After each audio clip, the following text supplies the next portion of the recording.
Hey, Monopoly Best Game Ever here, and it's time to learn yet another Monopoly strategy tip. Today we're going to learn when to buy properties. Now, if you're playing in a game with 4 or more people, always buy the property if you have enough cash on hand. I don't care if it's the best property in the game, like New York here, or if it's one of the worst, like Pennsylvania Avenue. You must buy it if you have the cash and it's 4 or more players. You never know when you're going to need it for trading power.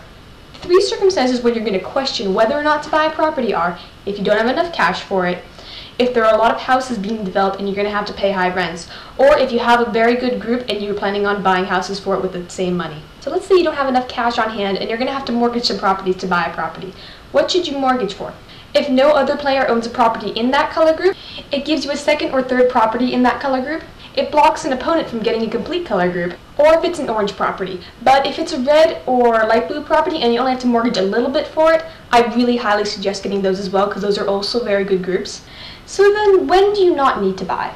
You don't need to buy if it's a utility, there's no need blocking that group. But if it's a railroad, maybe you should consider buying it if another player has 2 or more railroads, because you want to block them from getting the 3rd or 4th one. So you don't need to buy if 2 other players each own one of the other 2 properties in the group. So let's show an example of when you don't need to build. So say player A owns Marvin Gardens, player B owns Atlantic. You don't need to buy Ventnor because they each own part of that set. No need to buy it. But let's show an example of when you really do need to buy that property. So let's say player A owns Marvin, player B owns Atlantic, and between the 2 of them they own the greens and the reds. Now, you're going to need to buy Ventnor in this case, because if they get Ventnor, they can create an extremely powerful trade between the 2 of them.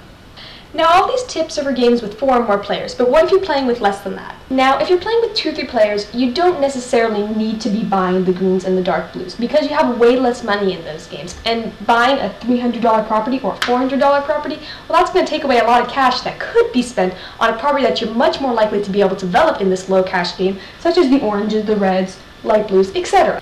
I typically put the greens and blues to auction when I'm playing with 1 or 2 other players.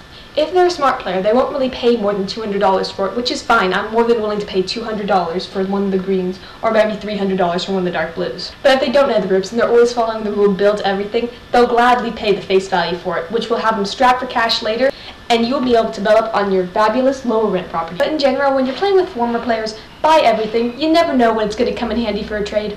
So that's all I have for you this week. I'll see you next Sunday. Bye!